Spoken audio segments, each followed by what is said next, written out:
Next question में है कि which of the following is most efficient overlapping to form यानी sigma bond. Sigma bond formation में सबसे ज़्यादा एफिशिएंट ओवरलैपिंग किस केस में होगी? This is the question.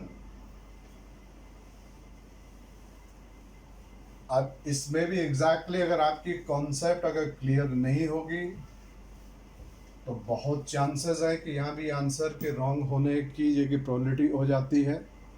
तो यहाँ पे ध्यान देना कि एग्जैक्टली है क्या मैटर। यहाँ पे एग्जैक्टली यहाँ पर देखो ऑप्शन बी में ये 2s की ओवरलैपिंग है, ये 2p की ओवरलैपिंग है। शेल का नंबर यहाँ 2 है, यहाँ भी 2 है। यहाँ सेल स्पेसिफाइड जो है कि नहीं है। आपको ये अतः पता है कि जो डी ऑर्बिटल्स होते हैं ये हमेशा थर्ड सेल से ही जो कि स्टार्ट होते हैं। 3s 3p 3d, 2s 2p 2d तो होता ही नहीं है। इसका मतलब कि यहाँ जो n की वैल्यू है, n यानी प्रिंसिपल क्वांटम नंबर 2 है, यहाँ पे प्रिंसिपल क्वांटम नंबर 2 है। यहाँ जो n का वैल्यू होगा, n का वैल्यू विल बी इक्वल और जस्ट ग्रेटर देन 3, 3 या 3 से अरे हायर होगा। तो कोई भी वैल्यू उठा के जाके डाल दो। मान के चल रहा हूँ कि मैंने यहाँ पर n की वैल्यू 3 डाल दिया तो ये 3dz² हो गया, 3dz² हो गया। ठीक, यानी हम देख रहे हैं। और इस वाले केस में n का वैल्यू क्या है? n is equal to that is your 1, या n इज इक्वल टू 2, या n इज इक्वल टू 2, या n इज इक्वल टू 3 और मोर देन 3। तो एग्जैक्टली होता क्या है कि जब कभी भी एक्सटेंट या एफिशिएंसी ऑफ ओवरलैपिंग को देखना होता है दो ऑर्बिटल के बीच में, तो हमें सबसे पहले ये देखना पड़ता है कि जो ऑर्बिटल आपस में मिक्स हो रहे हैं वो सेम शेल के हैं या फिर जो कि डिफरेंट शेल के हैं। अगर ऑर्बिटल डिफरेंट शेल के होंगे तो हमेशा लोवेस्ट एनर्जी वाले ऑर्बिटल की इंटरमिक्सिंग सबसे एफिशिएंट होगी। They will lead to the formation of strongest यानी सिग्मा बॉन्ड। इसलिए सीधा यहाँ पे डायरेक्टली आंसर हमारा ये चला जाएगा 1s 1s। यही कारण होता है कि 1s के थ्रू यानी हाइड्रोजन मॉलिक्यूल में HS बॉन्ड, ये सिग्मा बॉन्ड सबसे स्ट्रॉन्ग होता है। Strongest sigma bond is HH। और उसका सिंपल सा जो रीज़न है, उसका रीज़न है क्योंकि यहाँ पर लोवेस्ट एनर्जी वाले ऑर्बिटल की आपस में ओवरलैपिंग जो की होती है। तो यहाँ तो डायरेक्टली सीधे से आंसर हो गया ये। क्वेश्चन नंबर 3 में दे रखा है विच of the following results in the strongest sigma bonding. यानी स्ट्रॉन्गेस्ट सिग्मा बॉन्डिंग कौन करेंगे इनमें से। अगर यहाँ देखा जाए तो इसमें मैंने एक ऑप्शन दे रखा है 2s principal quantum number that is 2, 2p यहाँ भी principal quantum number is that is 2। sp ये हाईलाइटेड नहीं है। sp अगर आपको जो है कि मालूम हो कि sp जो मतलब sp हाइब्रिड ऑर्बिटल बनते हैं, ये sp हाइब्रिड ऑर्बिटल कैसे बनते हैं भाई? sp हाइब्रिड ऑर्बिटल का फॉर्मेशन होता है या तो 2s 2p के कॉम्बिनेशन से, 3s 3p के कॉम्बिनेशन से। 1s 1p तो होता नहीं, क्योंकि 1 प्रिंसिपल क्वांटम नंबर अगर 1 है तो उसमें एजिमुथल क्वांटम नंबर की वैल्यू 0 टू यानी n-1 होती है। तो और अगर एजिमुथल क्वांटम नंबर 0 है तो इसका मतलब सबसेल केवल इसमें एक ही होगा, that is s subshell, p subshell होता नहीं है। तो यहाँ पर ये एग्जैक्टली ये हाईलाइटेड नहीं है कि जो ये sp हाइब्रिड ऑर्बिटल है, ये sp हाइब्रिड ऑर्बिटल एग्जैक्टली किनकी ओवरलैपिंग से आए हैं। यहाँ प्रिंसिपल क्वांटम नंबर स्पेसिफाइड जो है कि नहीं है। अगर प्रिंसिपल क्वांटम नंबर स्पेसिफाइड नहीं है तो फिर हम यहाँ पर इसके आंसर के बारे में कोई भी प्रिडिक्शन नहीं कर सकते हैं। अगर सपोज करो कि यहाँ पे लेट अस सी हियर, यहाँ पर एक है 2s ओवरलैपिंग, एक ओवरलैपिंग है 2p ओवरलैपिंग, एक ओवरलैपिंग यहाँ मैंने sp लिखा हुआ है। अगर सपोज करो कि यहाँ पर n का वैल्यू अगर 2 होता है, यानी 2s एंड 2p की ओवरलैपिंग से आते, तो उस कंडीशन में हाइब्रिड ऑर्बिटल एटॉमिक ऑर्बिटल की ओवरलैपिंग के ऊपर डोमिनेट कर जाता है।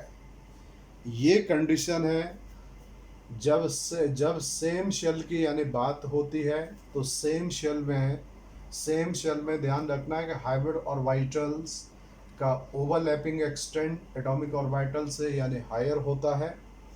बट अगर यहाँ सेल जो है कि चेंज हो जाएंगे, सपोज करो कि अगर यही क्वेश्चन इस तरीके से होता है कि 2s की ओवरलैपिंग, 2p की ओवरलैपिंग, और यहाँ पर ये sp और यहाँ n का वैल्यू सपोज है कि 3 होता है, 3s एंड 3p की ओवरलैपिंग से सेम क्वेश्चन है। अब आपको बताना है कि इस केस में स्ट्रॉन्गेस्ट सिग्मा बॉन्डिंग कौन फॉर्म करेगा।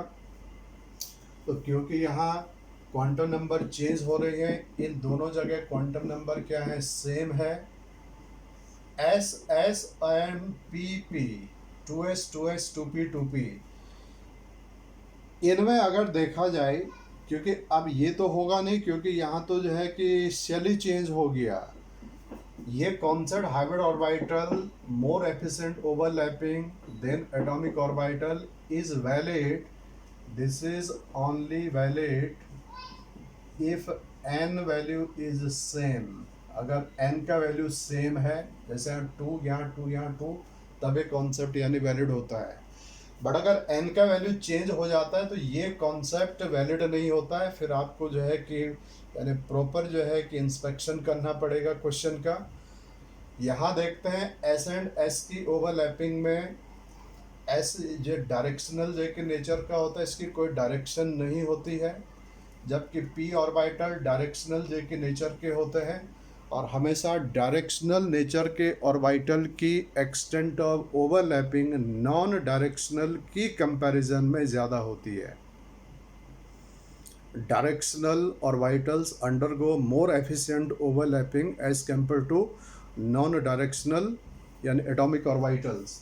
इसलिए इस केस में अगर क्वेश्चन ऐसे होता है तो आंसर हमारा क्या चला जाता है, 2p, क्योंकि p में डायरेक्शन होती है, s में कोई डायरेक्शन नहीं होता। ये पहले ही आउट था क्योंकि n का वैल्यू यानी 2 से हायर था।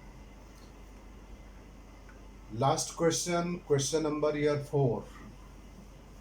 क्वेश्चन नंबर 4 में ये बोला गया है कि when 1s and 1p orbitals undergo mixing to form 2 sp hybrid orbitals, then we have to choose the correct options out of these 4.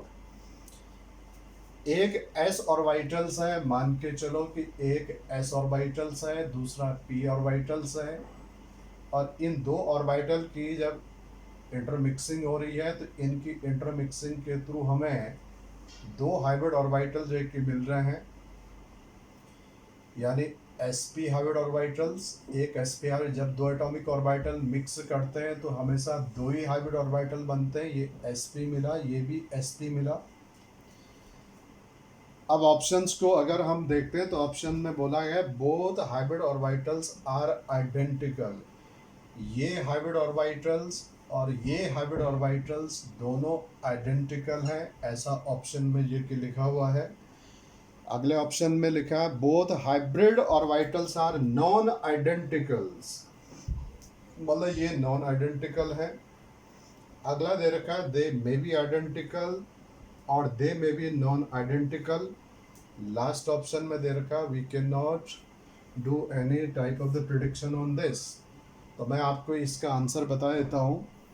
इसका आंसर है ऑप्शन नंबर सी। आप लोगों का आंसर जो है कि जा रहा होगा ए, मैक्सिमम ए आंसर को लगाता है, ये रॉन्ग आंसर है। एग्जैक्टली क्या है कि जब एस एंड पी में इंटरमिक्सिंग जो है कि होती है तो जो रिजल्टिंग हाइब्रिड ऑर्बिटल होते हैं, ये रिजल्टिंग हाइब्रिड ऑर्बिटल आइडेंटिकल भी हो सकते हैं। जो ये दोनों बने हैं इसमें दो जो है कि दो चीज़ें बन सकती हैं, they may be identical, they may be identical, they may be non-identicals, they may be identical, they may be non-identicals. Okay पूरी केमिस्ट्री के अंदर, पूरी कोवलेंट केमिस्ट्री के अंदर नॉन आइडेंटिकल एंड आइडेंटिकल में से ये केसेस मोर देन 90% ये केसेस एग्जिस्ट करते हैं, और आइडेंटिकल होने वाले जो केसेस होते हैं, आइडेंटिकल होने वाले केसेस ये लेस देन 10% ये एग्जिस्ट करते हैं। एग्जैक्टली क्या होता है ये ऑर्बिटल sp, ये एग्जैक्टली s एंड p में जब इंटरमिक्सिंग होती है तो इंटरमिक्सिंग के बाद बनने वाले जो हाइब्रिड ऑर्बिटल्स होते हैं, ये हाइब्रिड ऑर्बिटल यानी डिपेंड करता है कि इनमें मिक्सिंग कैसे तरीके की हो रही है। अगर मिक्सिंग जो है कि कंप्लीट मिक्सिंग जो है कि होती है तो कंप्लीट मिक्सिंग में हमेशा आइडेंटिकल ऑर्बिटल बनते हैं। जैसे हाइब्रिडाइजेशन में आप स्टडी करेंगे, मीथेन का जो केस होता है इसमें S एंड 3p में बिल्कुल कंप्लीट इंटरमिक्सिंग हो जाती है, जबकि अमोनिया के केस में जब आप केस देखोगे तो अमोनिया के केस में S एंड p में इनकम्प्लीट मिक्सिंग जो कि चलता है। दोनों केसेस में आप लोग जो हाइब्रिडाइजेशन पढ़ते हैं यहाँ भी sp3 होता है, यहाँ भी sp3 होता है। इसमें अगर परसेंटेज S करेक्टर की बात करूँ तो यहाँ परसेंटेज S करेक्टर 25% होता है, और इस केस में अगर परसेंटेज S करेक्टर की बात करते हैं तो जब हम कैलकुलेशन करते हैं तो ये वैल्यू लेस देन 25 जो कि % होता है। तो एग्जैक्टली S एंड P की इंटरमिक्सिंग से रिजल्टिंग हाइब्रिड ऑर्बिटल ये आइडेंटिकल भी हो सकते हैं और ये नॉन आइडेंटिकल भी हो सकते हैं। ये हम डिटेल में डिस्कस के लेंगे in the section of the hybridisation कि एग्जैक्टली आप किस तरीके से ये और ये केस को डील करते हैं। आइडेंटिकल का मतलब होता है यानी ideal case of the hybridization, और नॉन आइडेंटिकल का मतलब होता है नॉन आइडियल हाइब्रिडाइजेशन। हाइब्रिडाइजेशन वे में भी 3 केसेस ओरिजिनेट होते हैं, ideal, non ideal and no hybridizations. इसका डिटेल के लिए आपको जो है कि नेक्स्ट ऑनवर्ड यानी हाइब्रिडाइजेशन सेक्शन के अंदर इसकी डिटेल दी जाएगी। पूरी हाइब्रिडाइजेशन का एनालिसिस किया जाएगा और वाइटल एनालिसिस, इसका stereo chemical analysis and exactly energetic analysis. Thank you very much and hope that these 4 important questions will be useful to you. All the best.